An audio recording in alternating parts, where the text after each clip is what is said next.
Good morning, hockey fans. This is Steven Heisler with your Junior Hockey Morning Show. We are on the World Sports Broadcasting Network, WSBN.TV, Facebook, Twitter, YouTube, your living room, your car, your phone, your computer. It's Monday. I'm alive. Long weekend, a lot of hockey, a lot of Sonia singing. I think Tommy and Sonia were at 4 masses yesterday. 4 masses. We had a special guest in town. What's her name? Val Lamar Jensen. Val Lamar Jensen. Fantastic person. Not too sure why she's famous, but she is definitely charismatic. Had her whole church up dancing, acting like fools yesterday. Very good. Leafs are in New Jersey tomorrow night. Pretty eventful weekend of North American Hockey League action. Today we're going to talk about the NAHL Central Division. Tomorrow we'll hit another one, and then Wednesday something else, and then Thursday something else. This will be our storyline, our schedule between now and the end of the playoffs. Kind of condense things a little bit. That's what happens when readers come to me and say, you know what, this is getting a little stale. Let's change it up a little bit. And then the marketing and syndication guys want a 15-minute show. The hockey coaches want a 6-hour show. We got to meet somewhere in the middle. So here we are. You guys want deeper looks and more opinion? God forbid. Well, that's going to happen today. So the NAHL report will be split into 4 days. The hopes of getting closer looks at each of the teams and more. Are you ready? We got to do this. Break down 6 teams in 15 minutes. All right, this will be fun. North American Hockey League Central Division number 1, the Austin Bruins. 30-12, 3-4, .684 win percentage. Steve Howard's Bruins rebounded from Friday's 4-1 loss at Bismarck with a solid 7-1 thumping on Saturday. That result opens up a 14-point lead in the Central Division ahead of Aberdeen.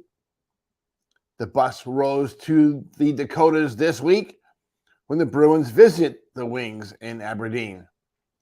That's going to be a big series. The Bruins are playing good hockey, but it's kind of hard to stay focused when you're 14 points ahead.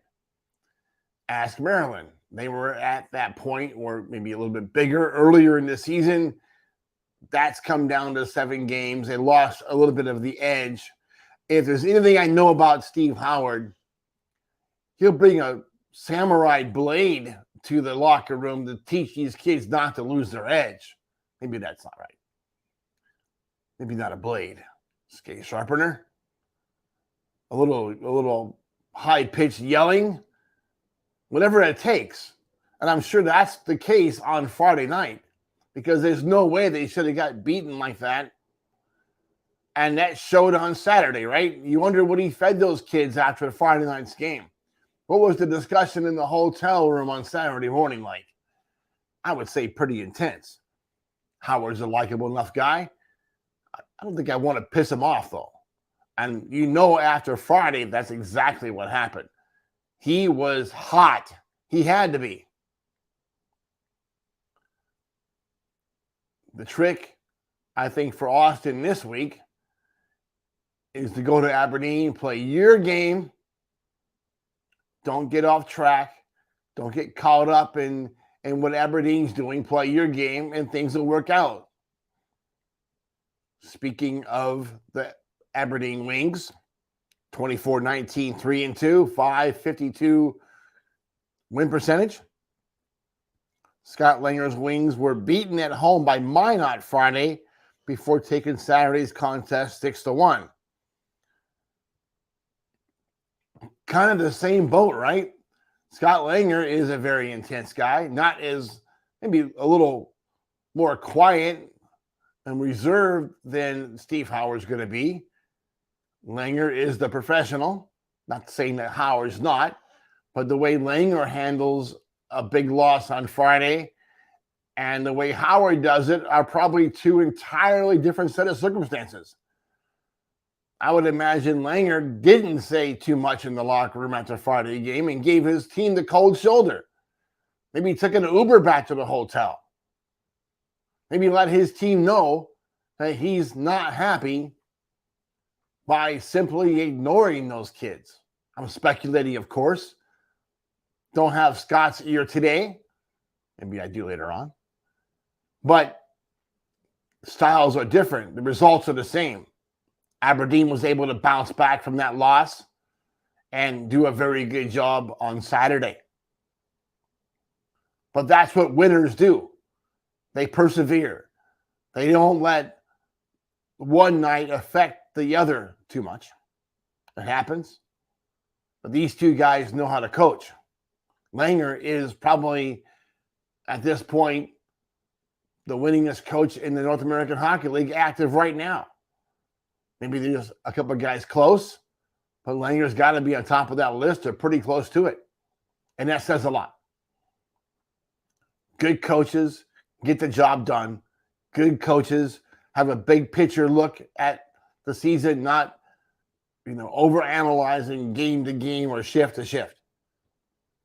Langer's one of those guys. Big picture guy. Overall result, that's what matters.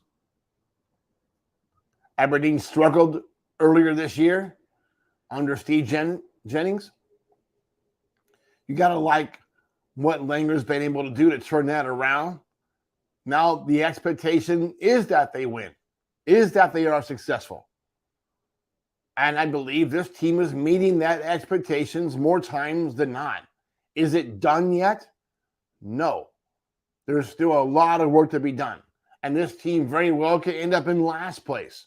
But right now they're not. Right now they're in second place. And that's more about Scott Langer than anything else. Speaking of great coaches, number 3, St. Cloud Norseman.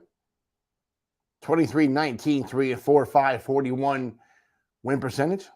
Corey Milne and the Norsemen picked up a trio of points in 3-game series with North Iowa. St. Cloud is now just a pair of points ahead of the Bulls in the division's 3rd position, going to this weekend's games at home against Bismarck. All right. Corey has been forced to sit out a long suspension. He's been coaching from the cheap seats, and that's not easy. I believe he may be back this week, Tommy. Pretty sure. If he is, Corey, got to put a lid on it, bud. I'm sure you know that. I'm sure that it would be really smart to put a GoPro camera on the box somewhere in your bench so we can record what the hell's going on and the communication between the coach and the referees. So you got some kind of backup. Maybe the league's going to frown upon that. Maybe the referees won't like that. But there's got to be something, because it's clear that the Norsemen and really their 3HL team in Wilmer and Alexandria are facing a weird kind of backlash. There seems to be an us versus them mentality, an Oakland Raiders mentality with the Norsemen this year, where they're playing against the opposing team, the referees, the league, and everybody else on the planet. Keep doing that because it's working. St. Cloud's winning. This weekend series is going to be interesting. There's a lot of buttons that Bismarck punches when they play against St. Cloud. And I'm sure this weekend will not be any exception. Corey Milne and his crew has got to be able to keep the third party out of this game, out of this series, and persevere and play their game. Do that, it'll be a good weekend. Number 4, North Iowa Bulls, 23-21, 2-1, 531 win percentage. Todd Sandon's Bulls are now a single point ahead of Minot in the 4th playoff position after taking 2 or 3 games against St. Cloud. North Iowa has a chance to widen that gap when they visit Minot this weekend. I really did not expect the Bulls to take 2 or 3 from Corey Millen. Yes, one of the games was in overtime, but still, those games were big. Big for North Iowa. They were able to pick up some points in the standings. They could have went into that series and tanked and probably pushed themselves really out of playoff contention. But that's not what happened, was it? Those boys persevered. Those boys busted through. Those boys were not going to handle or put up with being put into the closet. This team's bound to stay in this playoff race, and they proved that with that effort over the weekend. Listen, beating St. Cloud 2 out of 3 games, that was an accomplishment. North Iowa can hang their hat on that one. There's still a lot of work to be done, but North Iowa is now directly in the midst of things in this division, and they could have easily checked out. They're not doing that, are they? Minot Monotauros, 24-22, 1-1, 521 win percentage. This division's hot as a firecracker. Any momentum that Cody Campbell's Monotauros may have built up after Friday's 4-2 win at Aberdeen was squashed in Saturday's 6-1 loss. The Toros will have a chance to put a bit of distance between themselves and fourth place North Iowa when they visit Mesa Arena this weekend. Look at this series with North Iowa is epic. Epic. North Iowa takes it, and Minot can be on the outside looking in. Look for a big series this weekend. That one will be huge. Let's go back to Bismarck. 500 team, 21-21, 4-2 in the cellar of the division, but not really, right? How many points separate Bismarck from second place Aberdeen? Not too many. Lane's Bobcats took down the division-leading Bruins at home Friday before getting hit with a 7-1 loss to that same Austin team on Saturday. Bismarck has the chance to get back into the thick of the playoff picture when they visit St. Cloud this weekend. Look at, there's no easy games in this division. We talk about it year after year. This division is stacked, no doubt. Coaches are phenomenal. The Central Division doesn't need the rest of the North American Hockey League. They can stand alone, and they're proving that. This could be a league on its own and be fine. And maybe that's the way it should go. Because in this division, the game is played. It's played fast, it's played furious, and it's intense. Every single game is intense.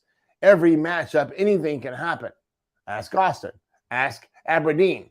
These guys are facing division opponents, and if you don't go to work with your belt on, you're going to get punched. You're going to lose. You're going to be embarrassed. That's the case every single night in the Central Division. There are no nights off. You've got to be ready. You've got to be prepared. You've got to understand that there's no letting up each and every night in this division. And I think that's why the Central Division and somewhat in the Midwest Division, but the Central Division is an incredible place to develop college hockey players because you have to bring that same intensity to college hockey next year or the year afterwards. In the North American Hockey League, each division has its own flavor, its own style of play, and we get to see that mixed up a little bit at the showcase and at the end of the season. And what New Jersey did last year kind of surprised me. But that wasn't the norm, was it? Folks, good show today. 15 minutes. We got it in. Tommy, you guys have a great day in hockey and enjoy your morning coffee.